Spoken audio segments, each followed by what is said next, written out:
Saat 5'ti. Biz de yardımlıya gelirik.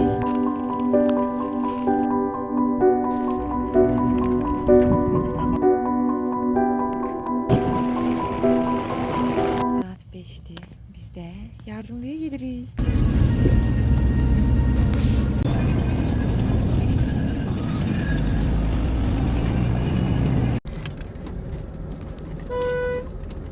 Gelmiş yardımlıya ki belki bura biraz serin olar. Burada daha da isti oldu. Biz akşamlar serin olur ama indi istidi. Necədir hava? Hava istiydi. İstiydi. Rayona gələndən heç video çəkə bilmirəm. Burada hava o qədər istidir ki, elə başım qarışıb ancaq yatmağa.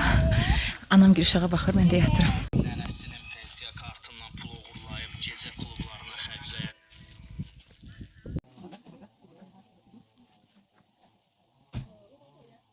Buralar qışda çox yaxşı olur, amma yayda sapsarı olur. Ancaq xoşum gəlir yayda. Maya qədər yaxşı olur.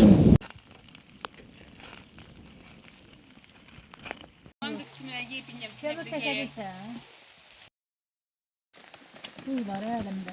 Ne gidiyorsun aslında? İçerim bakıyorum. Her şeyden video kaçırsak olur mu?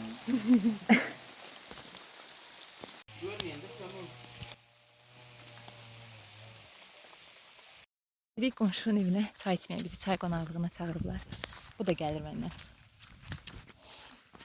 Bu da qonşunun evidir.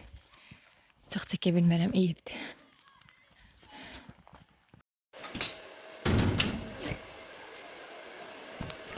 Çağır, çağır da beni.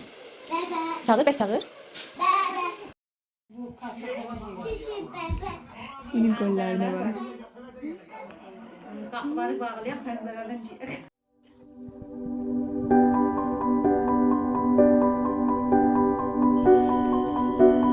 Yazın ünlüyüm. İstəyir də başqa şey. Ad günün mübarək day. Ad günün mübarək. Ben de emeğim var, ben de kucağı. Uğurlu olsun day. Ne tutukla? Alkış alkış.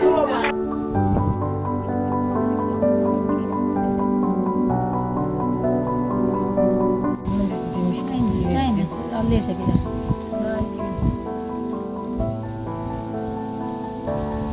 Bir şey neredeyiz? Daha bir şey olsun. Premium dediğim iş. O da benim de elimdeydi.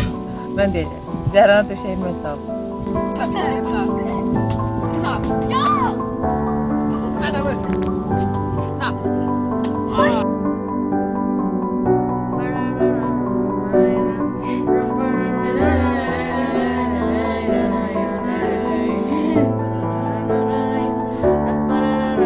Ama yine de ilerledin değil mi?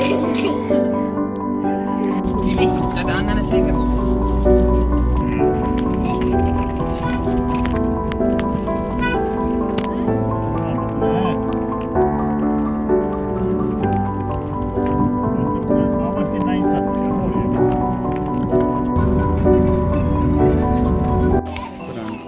Gəlmişik Kövsər Ticarət Mərkəzinə. Kövsər İstirahət Mərkəzinə. Maraqlı yerdir.